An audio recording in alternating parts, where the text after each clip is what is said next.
Diana, negara kamu kan negara maju. Pasti teknologi sudah banyak dan berkembang banget dong di sana. Menurut kamu teknologi ada dampaknya nggak sih buat masyarakat modern seperti kita sekarang? Pengetahuan aja kamu aja dibandingkan dengan negara awam teknologi seperti kami. Of course, adalah contohnya nih, handphone yang kita pegang, ini ada radiasinya. Kalau begitu lebih banyak dampak negatif ya dong. Tapi aku masih penasaran radiasi itu mengapa bisa menjadi berbahaya. Dari contohnya apa, penyebabnya apa, dan pengaruhnya apa. Kamu tahu nggak? Well, I don't know exactly. I think we'll have to find out about it. But I know someone who could explain it. Come on. Ayo, ikut aja. Assalamualaikum warahmatullahi wabarakatuh. Untuk menjawab pertanyaan dari rekan-rekan kalian sebelumnya, mari kita simak dulu gambar berikut ini. Tentunya kalian sudah tahu gambar apakah ini? Ya, betul, ini adalah sebuah satelit. Bagaimana satelit bekerja menyampaikan pencitraan dan informasi-informasi yang dibutuhkan? Pembelajaran kali ini kita akan membahas pemanfaatan salah satu teknologi ini di dalam cakupan materi fisika, yaitu radiasi elektromagnetik.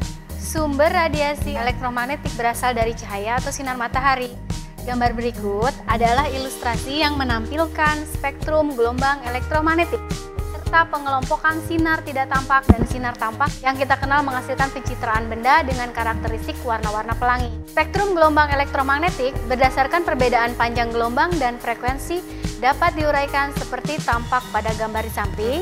Terlihat semakin ke kiri, panjang gelombangnya semakin pendek, maka frekuensinya semakin besar atau rapat, dan warna radiasinya semakin besar atau melebar.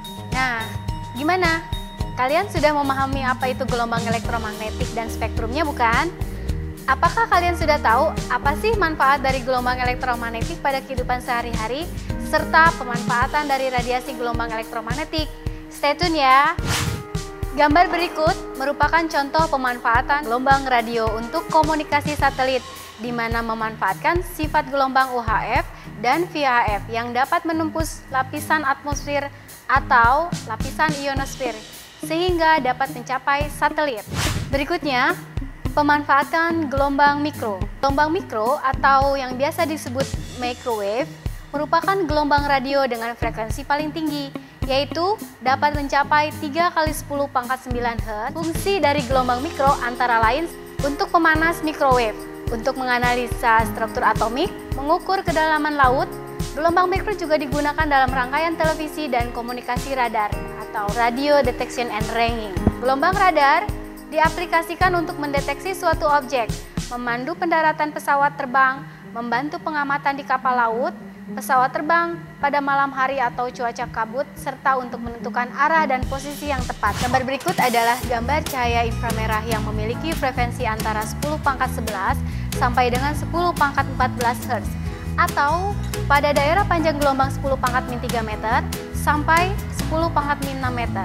Frekuensi tersebut dapat dihasilkan oleh getaran elektron-elektron pada suatu atom.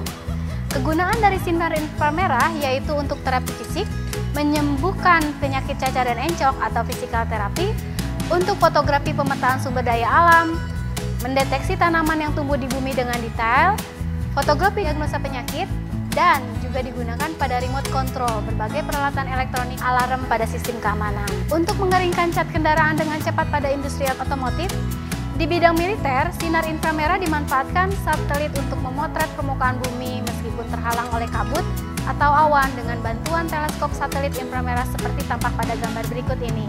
Berikutnya adalah pemanfaatan sinar tampak, yaitu sinar yang dapat membantu penglihatan. Sinar tampak berada pada daerah frekuensi yang cukup sempit dengan panjang gelombang antara 10 pangkat min 6 cm sampai 10 pangkat min 7 cm.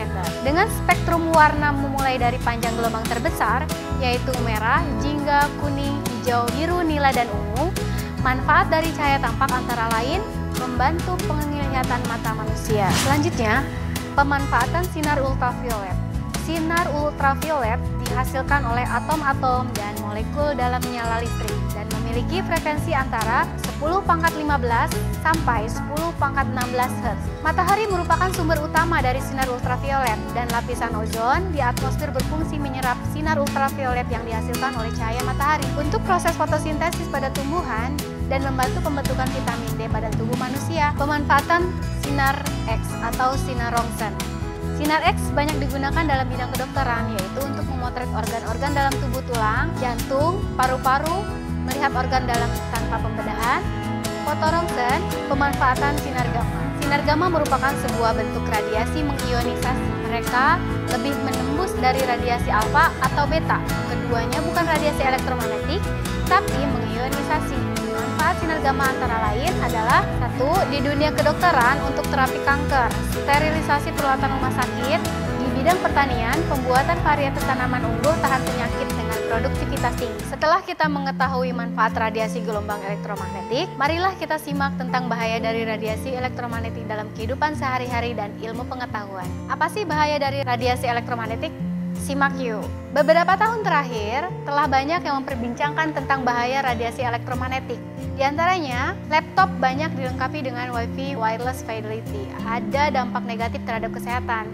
Di antara bahaya yang ditimbulkannya adalah mengakibatkan nyeri kepala, insomnia, mual-mual terutama bagi mereka yang elektrosensitif. Untuk mengurangi kemungkinan mengalami gangguan-gangguan yang telah disebutkan, ada beberapa hal yang dapat kita lakukan untuk mencegah ataupun meminimalisir dampak negatif dari radiasi elektromagnetik. Di antaranya, bila bekerja dengan komputer, setiap 30-50 menit istirahatkan mata selama 5 menit. Lalu lihat tanaman yang berwarna hijau atau objek dengan jarak pandang yang berubah mulai dari yang terdekat sampai yang terjauh, atau lihatlah ke awan. Tujuannya adalah merefresh kembali pandangan.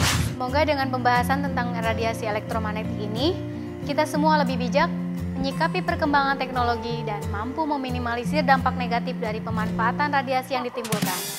Sampai jumpa di pembelajaran berikutnya. Assalamualaikum warahmatullahi wabarakatuh. Oh, jadi gitu ya? Bagaimana sinyal-sinyal penangkap informasi bisa menjadi berbahaya untuk kita? Yup, tidak hanya di negara seperti di negara kami. I think all living things have been exposed to electromagnetic radiation.